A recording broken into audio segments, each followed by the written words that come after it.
welcome back to the channel. Today I want to talk to you about a book that I recently picked up.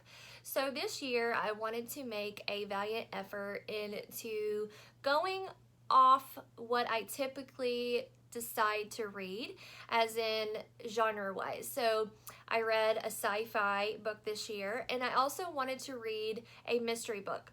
So I decided what better way to dive into the mystery genre than to read a book from the Queen of Mystery herself, Agatha Christie.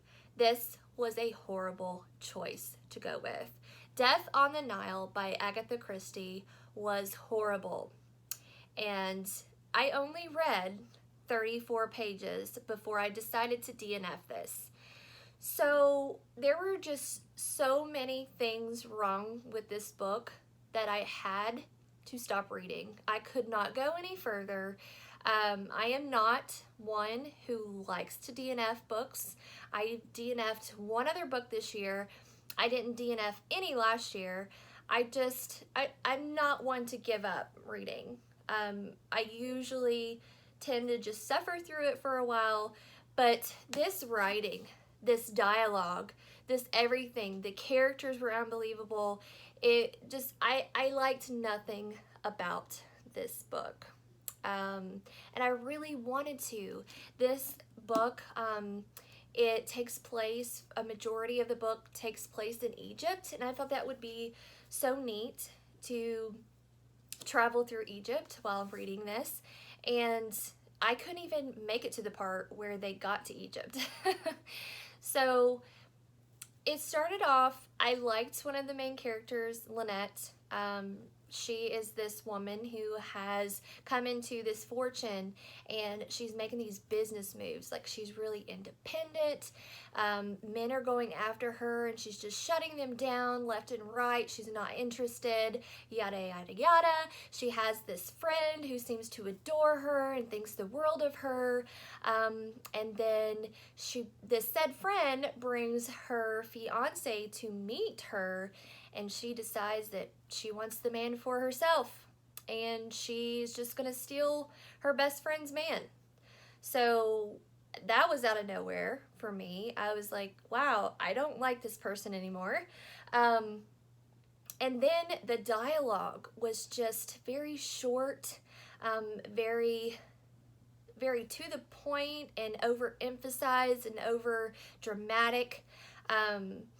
I didn't like it at all. I felt like I was reading a very cheesy screenplay, which I have nothing against cheesy dramas on stage, because I have been a drama student in high school and college. So I'm all for the cheesiness on stage. I think it's hilarious. But that's not what I signed up for when I wanted to read a mystery book.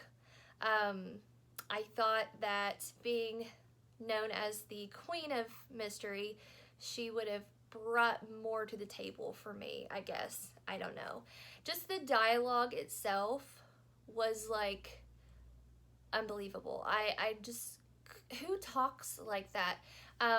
Lynette's best friend, when she's explaining her fiance to Lynette before Lynette meets him, she says things like, I will just die. I will simply die if I can't marry him. I will die. I will die. And she just repeats it over and over with these explanation points.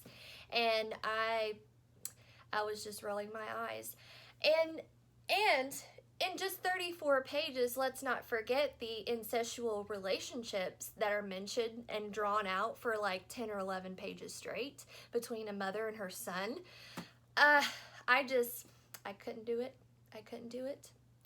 And I am so disappointed that I couldn't do it, but even more so disappointed in her writing. It was just not good. It was not good to me. And I want to like her so much. I truly do. And if there's anyone out there that is an Agatha fan that can, go to her defense, please comment on my channel and tell me what a jerk I'm being. And just come to her defense and get me to stay interested in her, because I really do want to like her. But it's just, this book was a horrible, horrible, horrible choice. I'll be giving it away.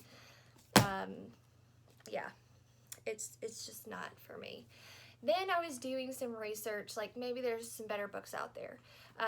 One of her well-known books, And Then There Were None, sounds so great. I love the concept behind that whole idea, the plot, and I considered, going to my library to see what kind of books they have there and possibly picking that one up. And then, lo and behold, I find something online that says, And Then There Were None was not the actual title of that book when it was first published. It's actually had like 2 or 3 other title names, and the very first title name is extremely racist. So I get that that is a sign of the times, and you can say that, well, people didn't know better, but it still doesn't make it any more comfortable to pick up and read. I don't know. Maybe I'm being ridiculous, but I have never hated a book so much as I do Death on the Nile, and I am sorry to anyone who really enjoyed this book. Maybe if I kept pushing forward, it would have gotten better. I just can't deal with unbelievable characters, over exaggerated dialogue, and the incest. Like, no. I can handle it, like if it's a part of a story, like, someone rapes someone, whatever, but a son and a mother intentionally flirting with each other for 10 pages and pretending like both of them don't know that they are both into each other, I don't know.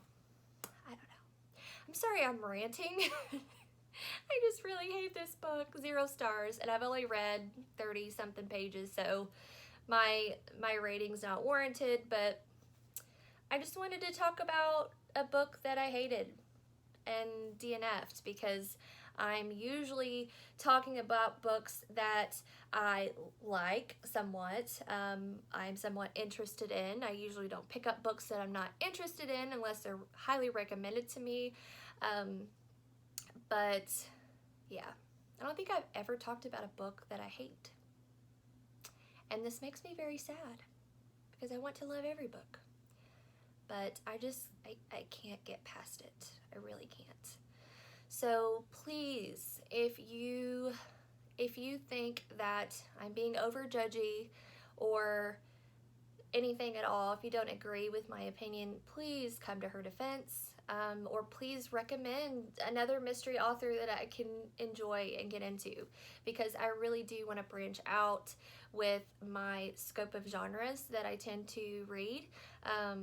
I don't always want to read, the same things over and over again. I'm a mood reader, and sometimes I get tired of reading thrillers all the time, or I get tired of doing this or that. Basically, what I'm saying here is that if every book is like this, then I'm out.